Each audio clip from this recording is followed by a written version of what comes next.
अपनी बात रख सकें शिक्षक के सामने, सहपाठियों के सामने, अपने क्लासमेट के सामने, ठीक है। तो वहाँ पे उनको एक बाल केंद्रित हो जाएगा कि ये जो क्लास है वो बच्चों के हिसाब से चल रही है, ऐसा नहीं कि टीचर अपने हिसाब से चला रहा है ना। तो बाल केंद्रित दूसरा ऑप्शन आपका सही हो जाएगा। अगला क्वेश्चन है, समालोचनात्मक शिक्षण शास्त्र दृढ़ता से किस बात में विश्वास करता है? बच्चे विद्यालय के बाहर जो कुछ भी सीखते हैं वह अप्रासंगिक है।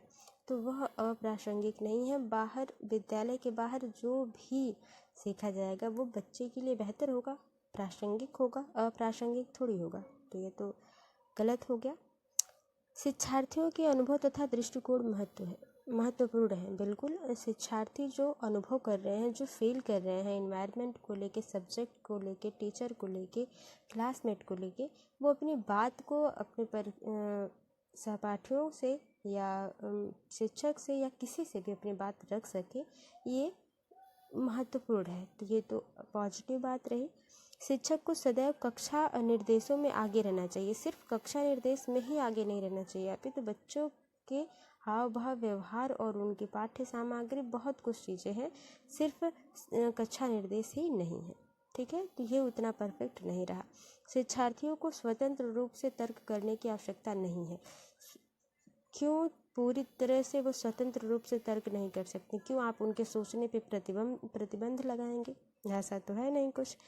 तो ये भी सही नहीं है। हम बच्चों को रोक नहीं सकते सोचने से या कुछ भी क्रिएटिव करने से ना।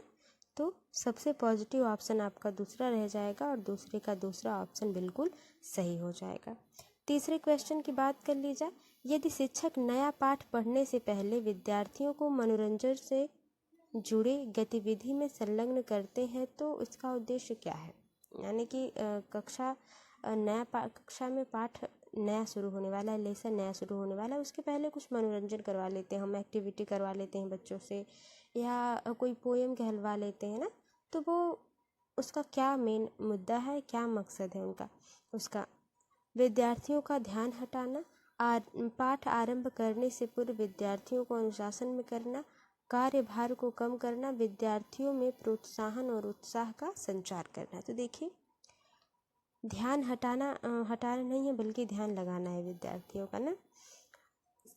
पूर्व अनुशासन करने के लिए आपको गतिविधि कराने की क्या ज़रूरत है? अनुशासित अगर आपको बच्चों को करना है तो आप निर्देश देंगे। और ऐसा भी अनुशासन नहीं करना है कि ऐसे भी बच्चों को डिसिप्लिन में नहीं रखना है, अनुशासन में नहीं रखना है कि बच्चे अपनी बात न कह पाएँ, उन्हें प्रॉब्लम हो। बहुत से ऐसे स्कूल्स हैं जिसमें बच्चों को वॉशरूम लगी होती है क्लास 4th 5th, और कुछ नर्सरी के बच्चे भी होते हैं जो, अगर प्राइवेट स्कूल में अगर आप हो तो पता होगा आपको, तो वहाँ की शिक्षिका या शिक्षक जो है वो क्लासरूम से बाहर जाने ही नहीं देते हैं। वो ऐसे एक रूल नियम कुछ स्कूलों में बना होता है कि एक पर्टिकुलर किसी बेल में ही बच्चे बाहर निकल सकते हैं। उसके पहले किसी बच्चे को अगर इमरजेंसी वॉशरूम लगी हो तो बच्चा क्या करेगा ना। तो ऐसा भी अनुशासन नहीं होना चाहिए। कार्यभार को कम करना, कार्यभार को कम करने की ज़रूरत नहीं है यहाँ पे, कार्य तो आपको करना पड़ेगा एज अ टीचर। तो चौथा ऑप्शन बिल्कुल सही है कि हम बच्चों को प्रोत्साहित करना चाहते हैं, उत्साह उनमें भरना चाहते हैं, ताकि नया जो पाठ शुरू होने वाला है उसमें बच्चा थोड़ा सा उत्साहित रहे, रुचिकर रहे, इंटरेस्ट ले। चौथा ऑप्शन बिल्कुल सही हो जाएगा। चौथा क्वेश्चन है, मनुष्य अनुभव के माध्यम से भाषा ठीक उसी प्रकार से सीखते हैं जिस तरह से अन्य कौशल सीखते हैं। यह किस विचार के सिद्धांत की ओर संकेत करता है? चॉम्स्की, पियाजे, वाइगोत्स्की और स्किनर। यानी कि कहा जा रहा है कि मनुष्य सभी काम जिस प्रकार से सीखता है उसी तरह से भाषा भी सीखता है। तो ये बात स्किनर ने कही है। किसने? स्किनर ने। चौथा ऑप्शन बिल्कुल सही हो जाता है। आगे देखते हैं अगला क्वेश्चन। रचनावादी कक्षा में शिक्षार्थी किस प्रकार से कार्य करते हैं? रचनावादी कक्षा में शिक्षार्थी किस प्रकार से कार्य करते हैं? क्रिएटिव कक्षा होगी तो उसमें बच्चा क्या कर रहा होगा? समूह में अंतरक्रिया करते हैं तथा कक्षा में आवाज़ करते हैं। सही बात है ना, कि अंतःक्रिया कर रहे हैं। अपने कॉपी में सभी विकल्प लिखते हैं, केवल शिक्षक के साथ अंतःक्रिया करते हैं, ये नहीं ठीक है। किसी भी तरह के अंतःक्रिया मतलब कुछ करेंगे नहीं, ऐसे चुपचाप बैठे रहेंगे, सिर्फ देखेंगे, सुनेंगे और बोलेंगे नहीं, नहीं हाथ पैर हिलाएंगे, ना ही जाएंगे आएंगे कहीं, नहीं अपनी बात किसी से रखेंगे, ना खेले कूदेंगे, तो ये थोड़ी कि अंतःक्रिया ही नहीं करेंगे, मतलब कि बातचीत ही नहीं करेंगे किसी से। अंतःक्रिया का मतलब ये रहा। अपने कॉपी में सभी विकल्प, सिर्फ लिखने से विकल्प नहीं। रचनावादी का मतलब है जहाँ बच्चा क्रिएटिव हो, समूह में अंतःक्रिया कर रहा हो, जहाँ पे कक्षाएं होंगी, थोड़ी बहुत आवाज़ें वहाँ पे होंगी बच्चों की। पहला ऑप्शन बिल्कुल सही है। निम्नलिखित में से कौन सा भाषा शिक्षण के सिद्धांत के रूप में नहीं लिया जा सकता? नेगेटिव क्वेश्चन है, नेगेटिव ऑप्शन सही होगा। चयन तथा श्रेणियों में बांटना, यानी कि बच्चों को चयन करें और उन्हें ग्रुप में या एक अलग अलग कैटेगरी में बांट दें, तो यही तो सबसे गड़बड़ लग रहा है। आगे पढ़ लेते हैं। विशिष्ट रूप से पठन कौशल पर बल देना, एकीकृत तरीके से शिक्षण कराना, अधिक से अधिक अवसर देना। तो एकीकृत शिक्षण जो है वो तो सही है, क्योंकि इंडिविजुअल आपको बच्चों को पढ़ाना है। 20 बच्चे आपकी क्लास में है तो प्रत्येक बच्चों को उनके हिसाब से हमें क्या करना है, पढ़ाना है ना, तो सही है। लेकिन हम उनको बांट नहीं सकते हैं, किसी भी श्रेणी में नहीं बांट सकते, यही नेगेटिव है। छठवें का पहला ऑप्शन आपका सही हो जाएगा।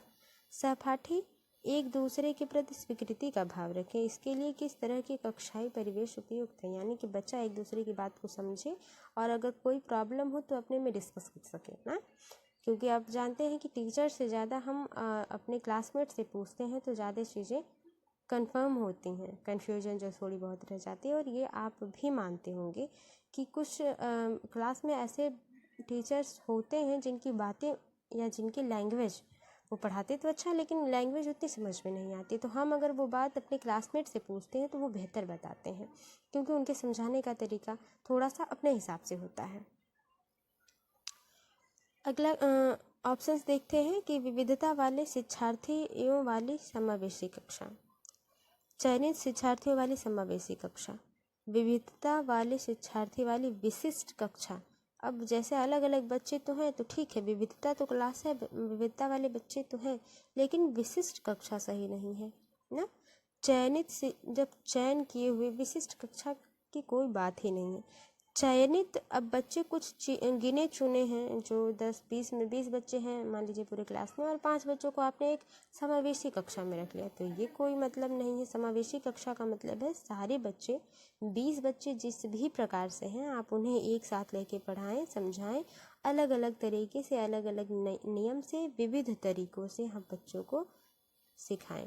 तो यही सातवें का पहला ऑप्शन सही हो जाएगा, कि तभी हमें लगेगा ये विविध क्लास है, रचनात्मक क्लास है, सहपाठियों द्वारा बच्चे अपनी बात को कर पा रहे हैं। आठवां क्वेश्चन है कि निम्नलिखित में से कौन सा उपचारात्मक शिक्षण का उद्देश्य नहीं है, यानी कि रेमेडियल टीचिंग की बात हो रही है। उपचारात्मक शिक्षण यानी कि कोई समस्या हो तो उसके समाधान के लिए हमको क्या करना चाहिए, ये बात। तो क्या उद्देश्य नहीं है, नेगेटिव क्वेश्चन है, नेगेटिव ऑप्शन पर ध्यान देना है हमें। अप्रभावकारी आदतों को हटाना, यानी कि जो चीज़ें सही नहीं है, प्रभाव नहीं कर पा रही हैं, प्रभावी नहीं है बच्चों के लिए, उन्हें हटा दीजिए। तो सही बात है, जो चीज़ें जो बहुत ज़्यादा इम्पोर्टेंट नहीं रखती हैं उन्हें तो हटा देना ज़रूरी है, सही है। उन भाषा तथ्यों को दोबारा पढ़ना जो उन्होंने सही तरह से नहीं सीखे हैं, बिल्कुल जो नहीं अच्छे से बच्चे ने सीखा है उसको अगर वो दोबारा पढ़ता है, रिवाइज करता है, वो चीज़ें आप याद हो जाएंगी या समझ पाएगा बच्चा। अगर याद न कहे तो समझ पाएगा बच्चा उसको। शिक्षार्थियों को अच्छी तरह से रटाना, रटाने की बात बिल्कुल गलत है, तो ये तो सबसे आसान प्रश्न हो गया। आठवें का तीसरा ऑप्शन सही हो जाएगा। भाषा पढ़ाते समय विद्यार्थियों की प्रतिभागिता को बढ़ाने के लिए कौन सा सबसे उपयुक्त उपागम होता है, यानी कि बच्चे क्लास में पढ़ें लेकिन इंटरेस्ट से पढ़ें, वाद विवाद करके पढ़ें, अपनी बातों को, अपने तर्क को रख पाएँ, तो वो कौन सा उपागम है? संरचनात्मक उपागम, संप्रेषणात्मक उपागम, व्याकरण अनुवाद विधि, निमंजन विधि। तो 9वें क्वेश्चन की बात कर ली जाए तो एक संप्रेषणात्मक उपागम है जहाँ पे बच्चा प्रतिभागी हो, ठीक है। भाषा पढ़ाते समय बच्चा तर्क वितर्क कर सके, विचार विमर्श कर सके, वाद विवाद कर सके, तो ये संप्रेषणात्मक उपागम हो जाएगा। 9वें का दूसरा ऑप्शन बिल्कुल सही हो जाएगा। आगे देखते हैं, यदि शिक्षक सभी बच्चों की अधिगम शैली को ध्यान में रखकर शिक्षण कार्य करना चाहते हैं, ठीक है, शिक्षण कार्य करना चाहते हैं तो उन्हें क्या करना चाहिए। यानी कि 20 बच्चे हैं क्लास में, हर एक बच्चे की शिक्षण शैली, अधिगम शैली की किस प्रकार से बच्चा सीख रहा है। कुछ बच्चे जल्दी सीखेंगे, कुछ बच्चे तेज, उससे भी बहुत तेज सीखेंगे कि आप ब्लैक बोर्ड पर कुछ चीज़ समझाएंगे या लिखेंगे, बच्चा उसको पकड़ लेगा, क्योंकि उसकी जो आस पास पड़ोस की जो चीज़ें होंगी वो बेहतर होंगी। और कुछ बच्चा वही होगा जो उतना सोच नहीं पा रहा है या उतना इन्वॉल्व नहीं हो पा रहा है क्लास में, तो वो तो कम सीखेगा, वो तो धीरे सीखेगा लेकिन थोड़ी सी उसकी स्पीड स्लो होगी सीखने की, लर्निंग की। तो ऐसे में आप क्या करेंगे ना, अधिगम शैली को ध्यान में रख के आप कैसे चीज़ों को हैंडल करेंगे। देखते हैं, बच्चों को अपनी प्रतिभा तथा अधिगम शैली को प्रदर्शित करने के लिए पाठ्य सहगामी गतिविधियों में भाग लेने की सलाह देनी चाहिए। ये बात भी सही है कि बच्चा जिसमें बच्चे की रुचि है उसमें बच्चा ठीक है अपनी उस गतिविधि में भाग ले, ये सलाह देनी चाहिए, ये भी सही है। लेकिन सबसे बेहतर ऑप्शन की हमें ज़रूरत होती है एग्ज़ाम प्रोसेस में या सीटेट के पेडागॉजी में अगर बात कर लिया तो सबसे बेस्ट जो ऑप्शन होगा वही सही होगा। योगात्मक आकलन परीक्षा में बैठने से पहले सभी पाठकों की पुनरावृत्ति करना, यानी कि दोहरा लेना। यानी कि योगात्मक जब सबमेटिव असेसमेंट हो बच्चे का, लास्ट में योगात्मक आकलन हो, तो बच्चा सारे जो सब्जेक्ट है उसको रिवाइज कर ले, ठीक है, लेकिन उतना बेहतरीन नहीं होगा। रिवाइज करने को या पुनरावृत्ति करने को, दोहराने को उतना बढ़िया पेडागॉजी में नहीं माना जाता। यह सुनिश्चित करने के लिए कि उन्होंने संकल्पनाओं को पूर्ण रूप से सीख लिया है, विद्यार्थियों को जल्दी जल्दी परीक्षा लेनी चाहिए। क्यों? विद्यार्थी भागा जा रहा है कहीं बिल्कुल ये नहीं होगा।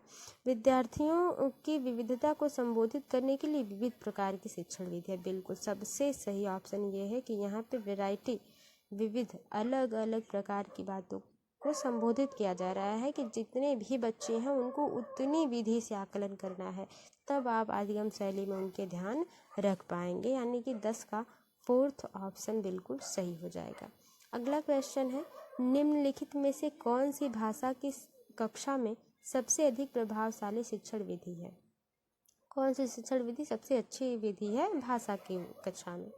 शुद्ध उच्चारण पर बल देना, ये भी ठीक है, हो सकता है कुछ। पुस्तक की पाठ्य सामग्री को स्वर पढ़ना, ये भी हो सकता है। शुद्ध उच्चारण तथा भावों के साथ पढ़ने पर बल देना, यहाँ पे बल देना रहेगा। शिक्षार्थियों की रुचि के विषय पर चर्चा करना तथा विषय वस्तु से संबंधित शब्द से संपदा पर ध्यान देना, शब्द संपदा पर ध्यान देना होगा।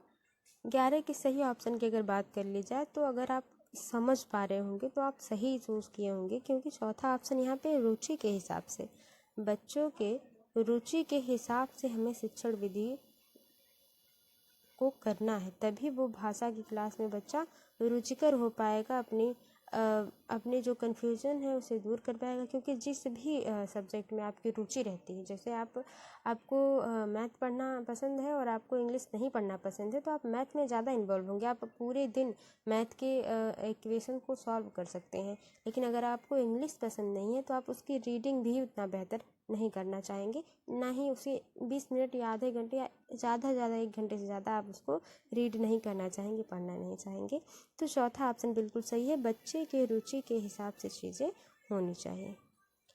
अगला क्वेश्चन है कि शिक्षार्थियों को सिखाने तथा विषय पर महारत प्राप्त करने के लिए प्रेरित किया जा सकता है बशर्ते, यानी कि जो भी बच्चा सीखना चाह रहा है उसमें बच्चा बहुत बेहतर मास्टरी हासिल कर सकता है, बहुत ही ज़्यादा, मतलब ऐसा पढ़ ले बच्चा कि उसको पढ़ा दे किसी को, इस प्रकार से प्रेरित किया जा सकता है। लेकिन हमें क्या ध्यान रखना है उसके लिए, बशर्ते वे जानते हों कि परीक्षा में विषय वस्तु के प्रति उनकी समझ के लिए उनकी परीक्षा ली जाएगी, उन्हें विश्वास हो कि जो काम भी कर रहे हैं या वो कर रहे हैं वो रोचक है तथा उनके स्वयं के लिए शिक्षक के जीवन से संबंधित है। शिक्षक के जीवन से संबंधित होकर क्या करेगा, बच्चे के जीवन से संबंधित होना चाहिए। उन्हें इस बात का पूर्वाभास हो कि उन्हें निर्देशात्मक उद्देश्यों की उपलब्धि के लिए सकारात्मक पुनर्बलन दिए जाएंगे या मिलेगा। वो इस बात को महसूस करती हूँ कि एक तरह के कार्य में भी अपने सहपाठी से बेहतर निष्पादन कर सकते हैं। तो सहपाठी से बेहतर करें या कम करें, इस पर ध्यान नहीं देना है उन्हें ये ध्यान देना है कि वो पहले से कितना अच्छा सीखे हैं ना। किसी भी व्यक्ति को ये नहीं ध्यान देना चाहिए कि मेरे अगल वाला या बगल वाला, मेरा भाई या मेरा दोस्त कितना पढ़ रहा है। ये भी सही है कि आप देखें कि वो 10 घंटे पढ़ रहा है और आप 20 मिनट पढ़ रहे हैं, इसमें तो अंतर है ही। लेकिन हाँ, ये नहीं देखना चाहिए कि वो मुझसे ज़्यादा तेज है, उसके पास ज़्यादा नॉलेज है। लेकिन हाँ, आप रोज़ बेहतर हो अपने पहले वाले कल से, तो वो बेहतर है। तो यहाँ पे अगर बात कर ली जाए कि बच्चों को सकारात्मक पुनर्बलन दिया जा रहा है, पूर्वाभास हो जाए बच्चे को कि उन्हें जो भी मिलेगा यहाँ से, जो भी वो सीख रहे हैं, उसे उन्हें कुछ सकारात्मक पुनर्बलन का मतलब ये नहीं है कि कुछ दिया ही जाए, मतलब उन्हें लाइफ में कुछ अच्छा अचीव होगा ये चीज़ करने से या पढ़ने से या सीखने से ना। तो ये तीसरा ऑप्शन बिल्कुल सही हो जाएगा। पुनर्बलन की बात तो बिल्कुल सही नहीं होती, लेकिन पुनर्बलन दो प्रकार के हो जाते हैं, सकारात्मक और नकारात्मक। तो यहाँ पे सकारात्मक पुनर्बलन की बात कही है, इसलिए सभी ऑप्शन में ये ऑप्शन बेहतर होगा। निम्नलिखित में से कौन सी युक्ति विद्यार्थियों को अच्छा भाषण देने का प्रशिक्षण देने के लिए इस्तेमाल नहीं की जा सकती, यानी कि प्रशिक्षण के लिए क्या उतना बढ़िया नहीं होगा। शुद्ध उच्चारण का प्रदर्शन करके दिखाना, जीभ तथा होठों की सही स्थिति का अभ्यास करना, शिक्षार्थियों को जीवन की वास्तविक स्थितियों पर बोलने के अवसर उपलब्ध कराना, यानी कि जो वास्तव में हो रहा हो उन पे वो बात करिए, तो बढ़िया बात है। शिक्षार्थियों को 1 मिनट के लिए बोलने का अवसर देना ताकि आप उनकी त्रुटियों का निदान, बस 1 ही मिनट बोलने दीजिए, उससे ज़्यादा बच्चा न बोले। देखिए, प्रशिक्षण देने के लिए इस्तेमाल नहीं की जा सकती जो वो चीज़ें ये हैं, शिक्षार्थियों को जीवन की वास्तविक स्थितियों पर बोलने के अवसर उपलब्ध कराना। क्वेश्चन क्या कह रहा है कि निम्नलिखित में से कौन सी युक्ति विद्यार्थियों को अच्छा भाषण देने का प्रशिक्षण देने के लिए इस्तेमाल नहीं की जा सकती। अच्छा भाषण देने के लिए चौथा ऑप्शन ही इसमें ये रहेगा कि 1 मिनट बच्चा अगर बोलेगा तो आप बहुत कुछ इसमें नहीं समझ पाएंगे। 1 मिनट के भाषण में बच्चा क्या बोलेगा ना, तो चौथा ऑप्शन बिल्कुल सही हो जाएगा। 14 का क्वेश्चन है, भाषा कौशलों के उप कौशल हैं 2, 4, 5 या 3। अगर बात कर ली जाए कि भाषा कौशलों की जो उपभाषा है, यानी कि उपभाषा कौन कौन सी है, वो 2 है, ठीक है। तो चौथे 14 का पहला ऑप्शन सही हो जाएगा। कौन कौन से हैं ये कमेंट बॉक्स में आप नोट डाउन करके बताएं। बोधगम्य निवेशों पर विचार सर्वप्रथम किसके द्वारा दिया गया, स्टीफन क्रेशन, चॉम्स्की, स्किनर। और तो आपको पता है ये क्रेशन जी हैं, यानी कि 15 का पहला ऑप्शन सही हो जाएगा। अगला क्वेश्चन है, विकास में महत्वपूर्ण अवधि की पहचान की जा सकती है। विकास तथा अनुभव के विकास के लिए विशिष्ट आयु महत्वपूर्ण है। कुछ अच्छा सीखने के लिए, कुछ बेहतर सीखने के लिए एक नियम का आयु जरूरी है, ठीक है।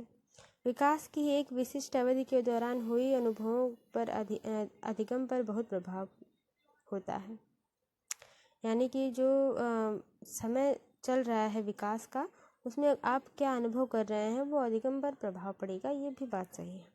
अधिगम के दौरान चुनौतीपूर्ण अनुभवों पर विकास पर गहरा प्रभाव होता है। अधिगम तथा विकास के लिए अनुभवों की अपेक्षा विशिष्ट अवधि महत्वपूर्ण है। तो देखिए, अनुभव जरूरी नहीं है लेकिन विशिष्ट अवधि महत्वपूर्ण है। 16 के सही ऑप्शन की अगर बात कर ली जाए तो ये उतना सही नहीं होगा। 4th वाला, विकास में महत्वपूर्ण अवधि की पहचान की जा सकती है जहाँ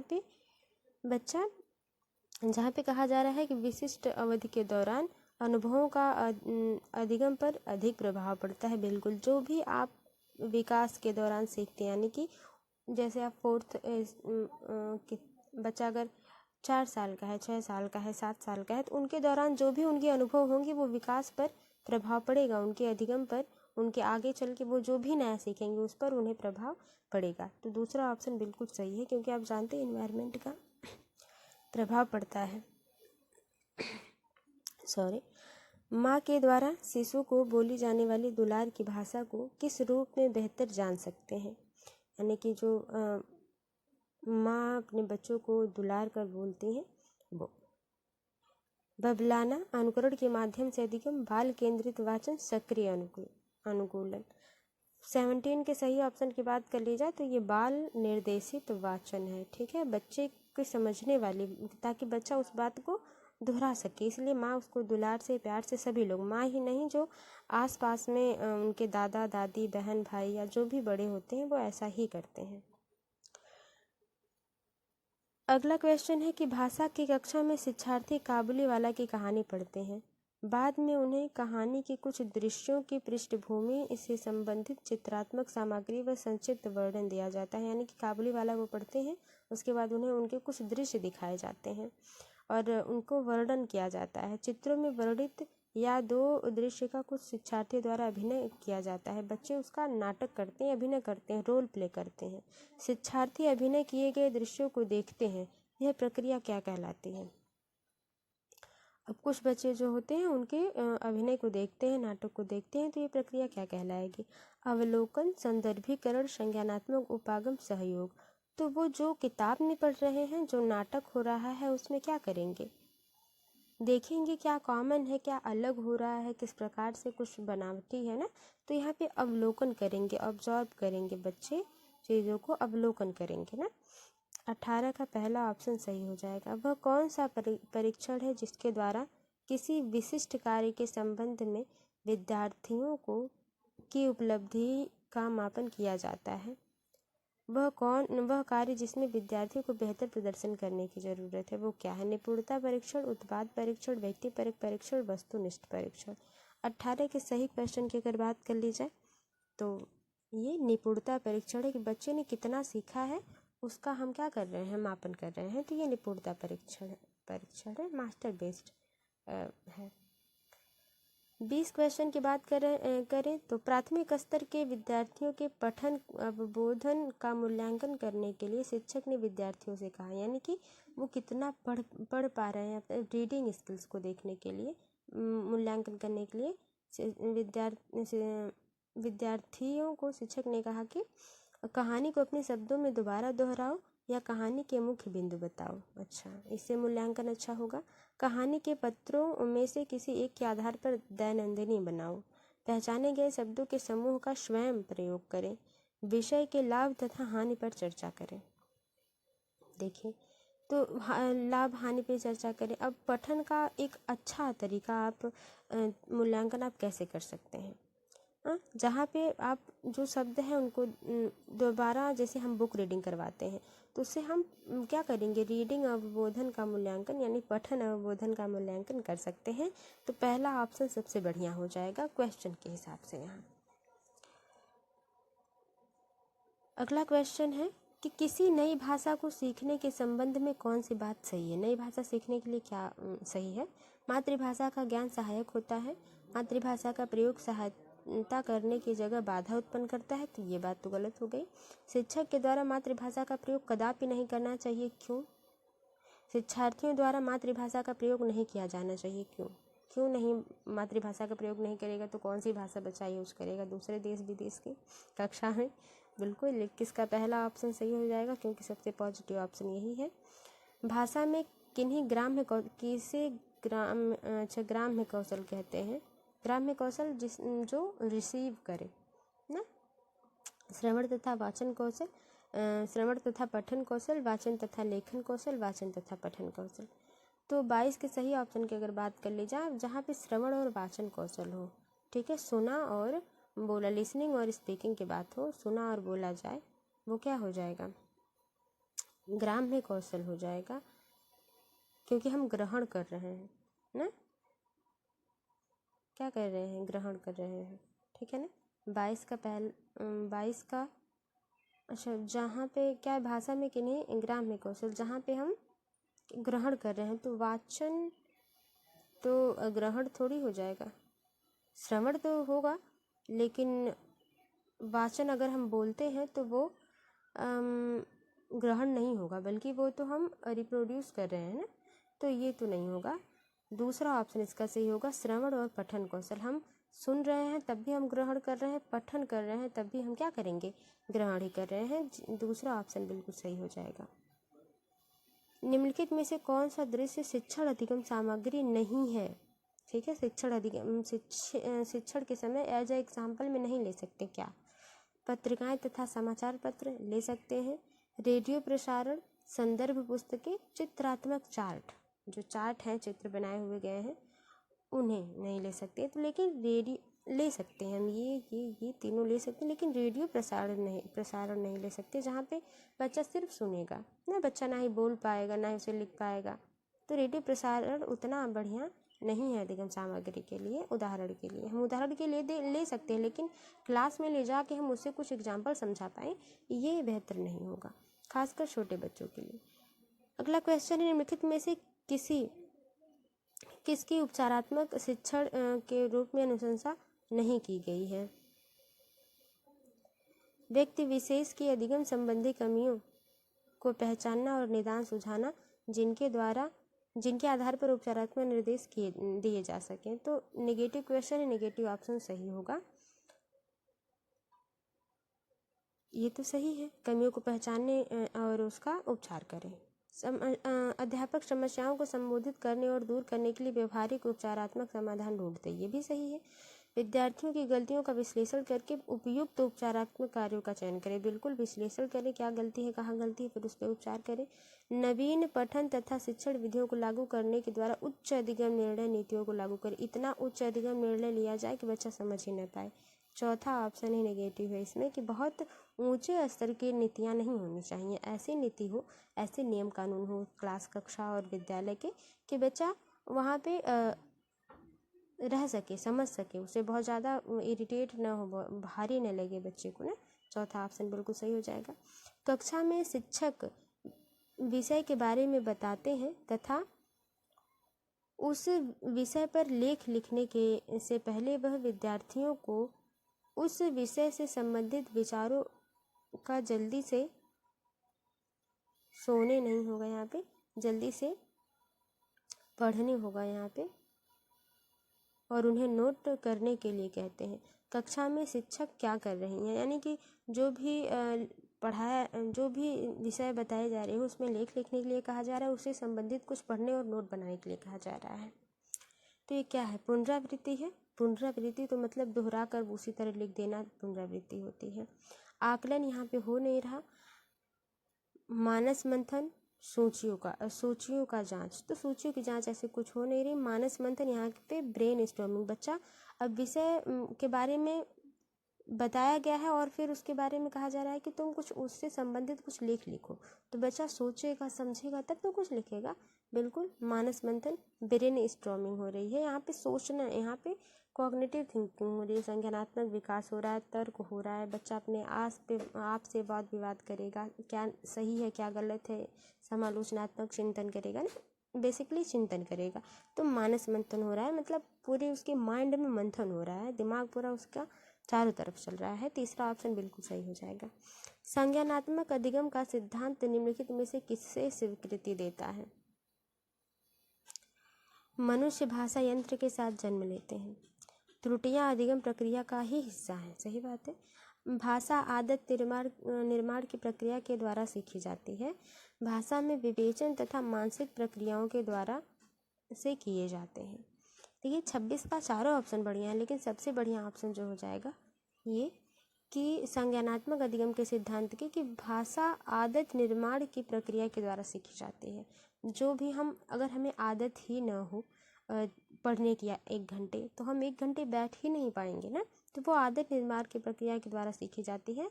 संज्ञानात्मक अधिगम का सिद्धांत, तीसरा ऑप्शन बिल्कुल सही हो जाएगा। अगला क्वेश्चन है, प्रत्येक भाषा की अद्वितीय ध्वनि संरचना तथा शब्दावली होती है। भाषा की यह विशेषता क्या प्रदर्शित करती है? भाषा यादृच्छिक है, भाषा एक कौशल है, भाषा एक व्यवस्था है, भाषा एक प्रजाति विशेष है। तो 27 के सबसे सही ऑप्शन की बात कर ली जाए कि यहाँ पे संरचना शब्दावली है, अद्वितीय ध्वनि है, तो बिल्कुल भाषा एक व्यवस्था है, लैंग्वेज इज अ सिस्टम ना, आपने देखा होगा। तीसरा ऑप्शन बिल्कुल सही है, ये इंग्लिश का पूरी तरह से ट्रांसलेटेड वर्जन है। भाषा प्रवाह से क्या तात्पर्य है? कहाँ आ गया क्वेश्चन? भाषा प्रवाह से क्या तात्पर्य है? शुद्ध वर्तनी लिखना, अपने शब्दों में कहानी का सार लिखना, व्याकरण के नियमों का स्पष्ट करना या व्याकरण के नियमों को स्पष्ट करना। और सहज गति के साथ वाचन, पठन तथा लेखन, मतलब आसान तरीके से आप बोल सके, पढ़ सके और लिख सके, यही भाषा का प्रवाह है।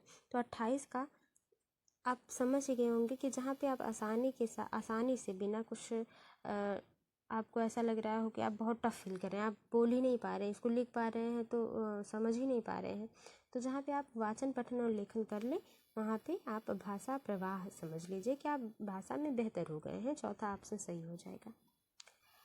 विद्यार्थी का आकलन करते समय शिक्षक को बच्चों की प्रगति की तुलना किससे करनी चाहिए?